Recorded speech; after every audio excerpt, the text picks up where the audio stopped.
Assalamualaikum warahmatullahi wabarakatuh. Apa kabar semuanya? Anak-anak murid ibu kesayangan ibu SDN Sukasari 05. Mudah-mudahan selalu dalam perlindungan Allah Subhanahu wa taala. Nah, kita udah lama nggak bertemu ya. Ibu kangen banget sama kalian semua. Dan jangan lupa ibu selalu berpesan jangan tinggalkan sholat 5 waktu dan cuci tangan biar bersih.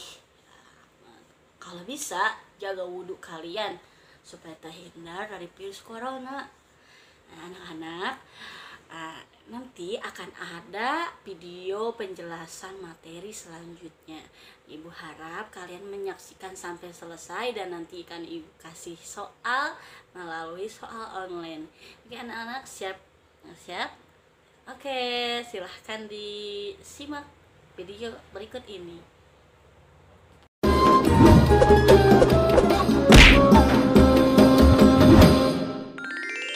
Kisah Nabi Ibrahim. Nabi Ibrahim lahir dan dibesarkan di Padang Aram, daerah Irak, dan termasuk dalam wilayah kerajaan Babilonia. Pada masa itu, bangsa Babilonia menyembah banyak dewa. Ayah Ibrahim bernama Azar, seorang pembuat patung berhala. Patung-patung itu juga dijual kepada penduduk sekitar untuk menjadi sembahan mereka. Allah memberi Ibrahim pikiran yang cerdas dan kritis, serta keberanian yang besar. Dia mengilhamkan pemahaman kepada Ibrahim bahwa menyembah patung-patung itu adalah kesesatan yang nyata. Ibrahim bertanya dalam hati, "Ayah, mengapa ayah menjadikan patung-patung itu sebagai Tuhan? Bukankah ayah yang membuatnya? Bukankah patung-patung itu tidak bisa mendengar doa-doa kita?" Dia berpikir keras, siapakah sebenarnya Tuhan yang pantas dipuja, dimintai pertolongan dan perlindungan? Allah membimbing Ibrahim untuk memahami Tuhan yang sebenarnya. Mula-mula, Allah memperlihatkan langit yang penuh bintang bercahaya di malam yang gelap. Ibrahim berkata, "Sungguh indah, inilah Tuhanku."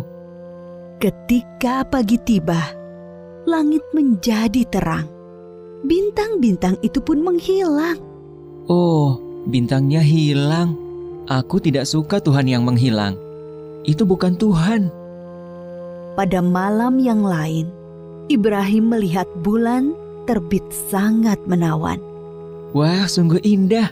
Ini dia Tuhanku. Ketika pagi tiba, bulan itu tenggelam. Ternyata yang ini juga tenggelam. Ini juga bukan Tuhan. Oh, manakah Tuhan yang sebenarnya? Kalau Dia tidak memberi petunjuk kepadaku, pasti aku juga sesat seperti kaumku. Di kesempatan lain, Ibrahim melihat matahari terbit. Sinarnya terang memukau. Ini dia Tuhanku, Dia yang paling besar. Tetapi di senja hari, matahari akhirnya tenggelam. Taulah dia, matahari pun bukan Tuhan. Wahai kaumku, aku tidak mau menyembah Tuhan-Tuhanmu itu. Aku ingin mengabdikan diriku pada pencipta semua ini. Dia berusaha membuka pikiran kaumnya atas kesesatan mereka selama ini. Paman, patung-patung apa ini? Mengapa semua menyembahnya? Dari dulu leluhur kita menyembah Tuhan-Tuhan ini. Iya benar, bapak-bapak kita pun menyembah semua ini. Kalau begitu, kalian dan bapak-bapak kalian salah besar. Hah? Kamu ini ngomong sungguh-sungguh atau bercanda? Sebenarnya, Tuhan kita adalah pencipta langit dan bumi. Dasar anak muda ngelantur. Ibrahim bersumpah dalam hati akan menghancurkan patung-patung berhala itu untuk membuktikan kesalahan mereka. Suatu hari, ada perayaan keagamaan kaum Ibrahim. Setelah memberi sesaji kepada berhala, mereka pergi semuanya keluar kota. Ibrahim tidak mau ikut rombongan itu. Ketika semua sudah berangkat agak lama, diam-diam Ibrahim menuju tempat pemujaan berhala yang berisi banyak patung. Dia melihat makanan sesaji untuk berhala-berhala itu masih utuh di hadapan tiap patung-patung itu. Mengapa kamu tidak makan? Mengapa kamu tidak menjawab? Ibrahim bertanya, lalu memukul patung dengan tangannya. Tentu saja, patung-patung itu tetap diam. Ibrahim mengambil kapak, lalu menghancurkan patung-patung itu. Dia hanya menyisakan sebuah patung yang paling besar dan mengalungkan kapaknya pada lehernya. Ketika kaumnya pulang dari luar kota, mereka melihat patung berhala mereka hancur. Sontak mereka berteriak, kaget, gempar seluruh kampung. Bergegas semua orang, terutama para pemuka kaum, menuju tempat pemujaan berhala. Oh, siapa yang melakukan ini pada Tuhan-Tuhan kita? Kurang ajar! Kami dengar ada anak muda yang membenci Tuhan-Tuhan kita. Ibrahim namanya. Bawa ke sini anak itu. Maka Ibrahim digiring ke hadapan para pemuka kaumnya. Disaksikan halayak ramai. Apakah kamu yang menghancurkan Tuhan-Tuhan kita, Ibrahim? Yang menghancurkan patung-patung itu adalah patung yang besar ini. Bukankah dia membawa kapak? Tanya saja dia kalau bisa menjawab. Orang-orang yang mendengar jawaban Ibrahim pun tersadar. Merekalah yang keliru dengan menyembah patung-patung itu. Tapi kekafiran yang sudah mendarah daging membuat mereka memutarbalikkan kebenaran. Tentu di sini ada campur tangan setan. Kamu kan tahu, dia tidak bisa bicara, apalagi bergerak menghancurkan patung lain. Berarti kamulah yang melakukannya. Jadi, mengapa kalian menyembah patung yang tidak bisa berbuat apa-apa? Melindungi dirinya sendiri saja tidak bisa, apalagi melindungi kalian. Pemuka-pemuka kaum Ibrahim berunding untuk menghukumnya. Beberapa orang mengusulkan untuk membakar Ibrahim hidup-hidup. Maka penguasa waktu itu, Raja Namrud, memerintahkan untuk membuat bangunan tempat pembakaran Ibrahim di tengah lapang agar bisa disaksikan orang banyak. Ibrahim diikat lalu dilemparkan ke dalam api. Api menyala berkobar sangat panas. Allah berfirman, "Hai api, dinginlah dan menjadi keselamatan bagi Ibrahim." Maka ketika kobaran api yang dahsyat telah padam, keluarlah Ibrahim dengan segar bugar, tidak terbakar sedikit pun. Bahkan pakaiannya juga utuh, hanya tali pengikatnya yang musnah terbakar. Ketika sudah diangkat oleh Allah menjadi Rasul, Nabi Ibrahim dengan giat dan sabar mendakwahkan ajaran Allah. Bangsa Babilonia waktu itu menyembah dewa-dewa. Raja mereka, Raja Namrud, dipercaya sebagai keturunan dewa. Namrud adalah seorang yang cerdas dan kuat kepemimpinannya. Semua itu membuat dia takabur dan berlaku kejam. Dia menganggap dirinya sebagai Tuhan yang harus disembah.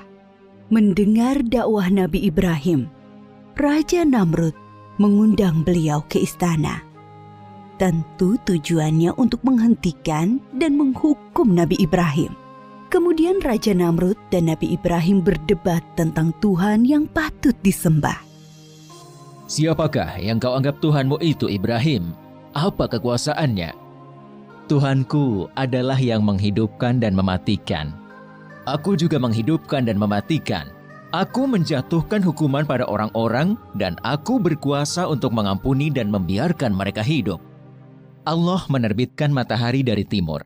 Kalau kau juga Tuhan, terbitkanlah matahari dari barat. Raja Namrud tercengang. dan terdiam mendengar jawaban Nabi Ibrahim. Dia kebingungan bagaimana menjawab tantangan Nabi Ibrahim. Demikianlah Nabi Ibrahim berdakwah dengan membuka akal pikiran manusia tentang Tuhan seluruh alam. Ada suatu peristiwa ajaib yang menunjukkan maha kuasanya Allah. Setelah Nabi Ibrahim diangkat menjadi Rasul, yaitu ketika beliau bermunajat kepada Allah.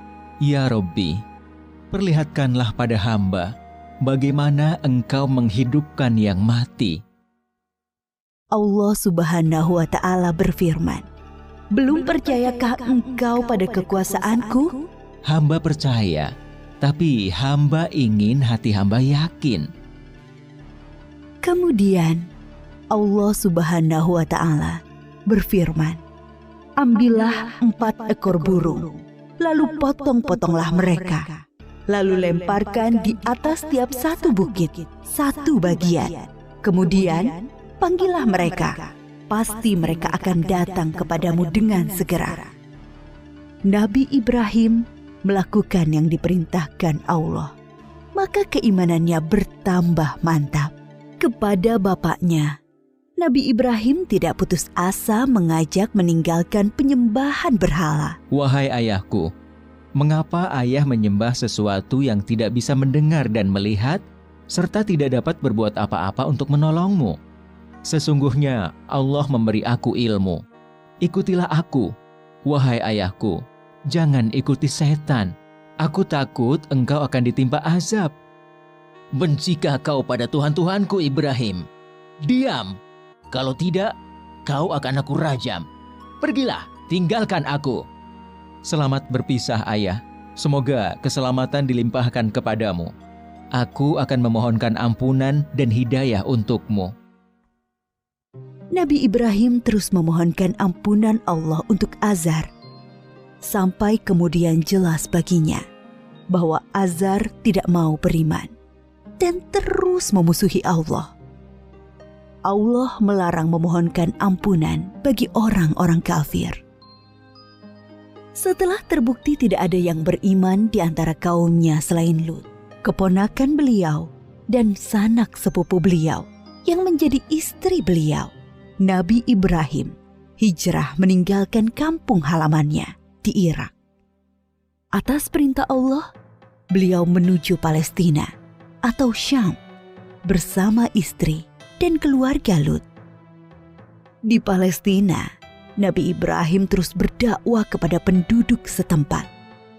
Sambutan penduduk Palestina terhadap dakwah beliau kurang bagus. Akhirnya muncul paceklik dan wabah penyakit di sana. Atas perintah Allah, Nabi Ibrahim dan Nabi Lut berpisah. Nabi Lut dan keluarganya menuju Sadum di Syam, sedangkan Nabi Ibrahim bersama dengan Bunda Sarah menuju Mesir. Saat itu, Mesir diperintah oleh sang raja yang zalim, yang menyukai wanita-wanita cantik untuk dijadikan selir-selirnya. Tidak peduli wanita itu bersuami atau tidak. Bila wanita itu bersuami, maka suaminya akan dibunuh. Raja Mesir bermaksud buruk pada Bunda Sarah yang cantik. Maka Nabi Ibrahim berbohong bahwa beliau adalah saudara Sarah, supaya tidak dibunuh oleh raja. Allah menghalangi niat jahat sang raja. Raja mengembalikan Bunda Sarah kepada Nabi Ibrahim dan memberi hadiah seorang pelayan untuk Bunda Sarah. Pelayan istana itu seorang kulit hitam yang santun dan bernama Hajar. Nabi Ibrahim tinggal beberapa lama di Mesir. Dimanapun, Nabi Ibrahim selalu mendakwahkan pengabdian kepada Allah Subhanahu wa Ta'ala. Tetapi bumi Mesir ternyata juga bukan tempat yang baik untuk perkembangan dakwah. Maka Allah memerintahkan untuk hijrah kembali ke Palestina. Sekian puluh tahun berkeluarga, Nabi Ibrahim belum dikaruniai anak. meskipun tak henti-henti beliau berdoa, memohon keturunan. Menyadari dirinya ternyata mandul dan semakin tua, Bunda Sarah meminta Nabi Ibrahim untuk menikahi Hajar, pelayan mereka yang solehah dan setia. Dari perkawinan Nabi Ibrahim dan Bunda Hajar, lahirlah Ismail. Kebahagiaan Nabi Ibrahim dan Ibunda Hajar ternyata membuat tidak nyaman pikiran Bunda Sarah. Teringat akan dirinya yang mandul, membuat pilu hati beliau. Nabi Ibrahim menyadari dan memahami situasi ini. Allah memerintahkan beliau menempatkan Ismail dan ibunya terpisah dengan Bunda Sarah. Suatu hari, Nabi Ibrahim menyuruh Bunda Hajar untuk berkemas-kemas. Mereka akan mengadakan perjalanan jauh. Ismail yang masih menyusu pada ibunya tentu dibawa pula. Mereka melintasi rute yang panjang dan akhirnya sampailah ke suatu tempat yang sangat gersang. Tidak ada pohon-pohonan tempat bernaung, udaranya pun panas. Yang ada hanyalah hamparan pasir dan bukit-bukit berbatu. Nabi Ibrahim turun dari kendaraannya, kemudian menurunkan istri dan anaknya. Tanpa berkata apa-apa, beberapa saat kemudian, beliau beranjak dan pergi meninggalkan keluarganya. Ibunda Hajar yang melihat keanehan ini segera berteriak memanggil, "Ibrahim, hendak kemana? Kenapa kau biarkan kami sendirian di sini?" Nabi Ibrahim tidak menjawab, hanya menunduk terus berjalan. "Ibrahim, apakah ini perintah Allah?" Iya. "Kalau begitu aku yakin Allah tidak akan membiarkan kami." Ibunda Hajar begitu sabar dan ridho pada keputusan Allah. Nabi Ibrahim sebenarnya tidak tega meninggalkan keluarganya di tempat terpencil dan gersang itu. Tetapi keyakinan akan kebenaran Allah dan kemurahan Allah menjadikan beliau mematuhi perintah yang sulit ini. Dengan berlinang air mata, beliau berdoa sebelum kembali ke Palestina. Tuhanku, aku telah menempatkan keluargaku di tempat gersang ini, di dekat rumah-Mu, Ka'bah. Mudah-mudahan mereka menegakkan sholat dan jadikanlah hati manusia senang kepada mereka. Dan berikanlah mereka rizki buah-buahan supaya mereka bersyukur. Kurang lebih 10 tahun kemudian, sekitar Ka'bah sudah menjadi tempat yang ramai berkat munculnya sumber air Zam-Zam. Banyak orang bermukim di sana. Ibunda Hajar dan Ismail sangat dihormati oleh penduduk karena mereka dianggap pemilik sumber air itu. Ismail tumbuh menjadi anak yang tampan, santun, dan sabar. Suatu ketika, Nabi Ibrahim mengunjungi keluarganya di Mekah. Setelah beberapa lama tinggal di sana, suatu malam beliau bermimpi menyembelih Ismail. Nabi Ibrahim termangu-mangu memikirkan mimpinya. Wahyu dari Allah atau godaan setan? 2 malam berikutnya, mimpi yang sama terulang. Maka pagi harinya, setelah mimpi yang ketiga, beliau yakin ini perintah Allah yang harus dilaksanakan walaupun terasa sangat berat di hati. Nabi Ibrahim bermusyawarah dengan keluarganya tentang mimpi itu. Anakku, aku melihat dalam mimpi, aku menyembelihmu. Pikirkan, apa pendapatmu? Ismail sangat memahami bahwa ayahnya adalah Nabi Allah. Mimpi para nabi adalah wahyu ilahi. Dengan mantap dia menjawab, Ayah, laksanakan perintah Allah. Insya Allah, aku akan sabar menerimanya. Bertambah rasa syukur Nabi Ibrahim. Bertambahlah kecintaan kepada anaknya. Bertambah mantap pula hati beliau melaksanakan perintah yang sulit itu. Berangkatlah Nabi Ibrahim dan Ismail menuju Mina, tempat penyembelihan. Sepanjang jalan, iblis menggoda mereka agar mengurungkan niat pengorbanan Ismail. Ibrahim, dasar ayah tidak punya perasaan. Anak sendiri mau disembelih. Ingat, kau berdoa puluhan tahun meminta anak. Allah sudah memberimu anak yang soleh. Sekarang kau mau sembelih, ha? Nabi Ibrahim mengambil kerikil-kerikil dan melempari iblis. Beliau tidak bergeming dengan godaan-godaan itu. Hatinya dipenuhi keyakinan yang mantap kepada Allah. Begitu pula Ismail. Sampai di tempat penyembelihan, Nabi Ibrahim membaringkan Ismail, bersiap mengayunkan golok yang tajam ke leher anaknya. Lalu Allah berfirman, "Hai Ibrahim, engkau telah menaati perintahku. Ini adalah perintah yang sulit. Aku memberi balasan orang-orang yang berbuat baik." Allah mengganti Ismail dengan seekor domba yang besar. Itulah yang kemudian disembelih sebagai kurban, sedangkan Ismail tidak jadi disembelih. Peristiwa ketika Ibunda Hajar ditinggalkan sendirian bersama Ismail ketika masih bayi dan pengorbanan Ismail diabadikan dalam rangkaian ibadah haji kita. Peristiwa penting lain antara Nabi Ibrahim dan Ismail adalah ketika Allah memerintahkan mereka meninggikan bangunan Ka'bah. Pondasi Ka'bah sudah ada sebelum masa Nabi Ibrahim. Beliau dan Ismail hanyalah meninggikan temboknya. Ka'bah itu kemudian menjadi pusat ibadah sholat dan haji. Ketika tembok sudah tinggi, Nabi Ibrahim kesulitan membuatnya lebih tinggi lagi, di atas jangkauan tangannya. Maka beliau menjadikan sebuah batu sebagai pijakan kakinya. Pada batu pijakan itu membekas tapak kaki Nabi Ibrahim dan dinamakan Makom Ibrahim yang bisa disaksikan sampai saat ini.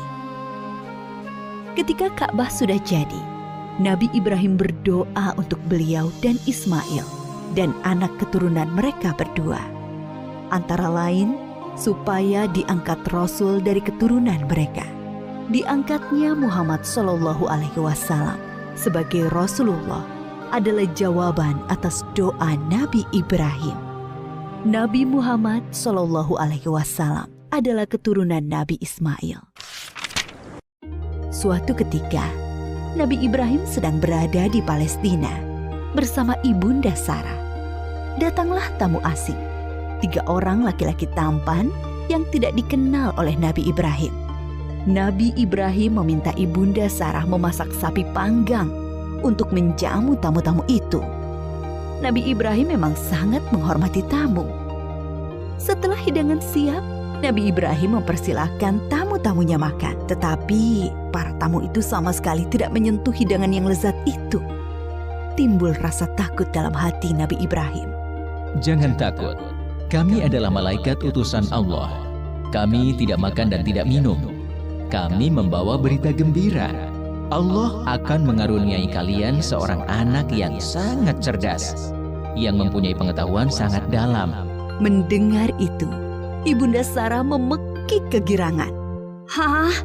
Benarkah? Padahal aku seorang perempuan tua yang mandul. Adakah tugas kalian yang lain, wahai para malaikat? Sebenarnya kami diutus untuk menurunkan hukuman bagi penduduk Syadum karena mereka keterlaluan. Tapi di sana ada Lut dan orang-orang beriman. Siksa ini hanya mengenai orang-orang yang durhaka. Lut, keluarga serta pengikutnya akan selamat, kecuali seorang istrinya yang jahat. Dia turut binasa. Nabi Ibrahim dikaruniai keturunan di masa tuanya. Beliau sendiri dikaruniai umur panjang. Dari keturunan Nabi Ismail, kelak akan lahir Nabi Muhammad. Sedangkan dari keturunan Nabi Ishak, lahir nabi-nabi Bani Israel. Semua nabi yang ada dalam Al-Quran setelah Nabi Ibrahim adalah keturunan beliau.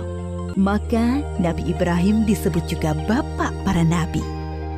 Nabi Ibrahim disebut juga sebagai bapak tauhid yang pertama mengajarkan bahwa Allah adalah Tuhan semesta alam. Para nabi sebelumnya hanya mengajarkan sebatas Tuhan suatu kaum. Nabi Ibrahim diberi gelar Khalilullah, artinya kekasih Allah. Banyak keteladanan yang diajarkan Nabi Ibrahim, yaitu teladan dalam menghormati tamu, menjadi seorang yang hanif, yang mengikuti kebenaran, selalu patuh pada perintah Allah, pemberani, sekaligus penyantun kepada orang tua dan manusia umumnya. Banyak kemiripan ajaran Nabi Ibrahim dengan Islam. Dari peristiwa Isra Mi'raj, Nabi Muhammad bercerita bahwa sosok Nabi yang paling mirip dengan beliau adalah Nabi Ibrahim.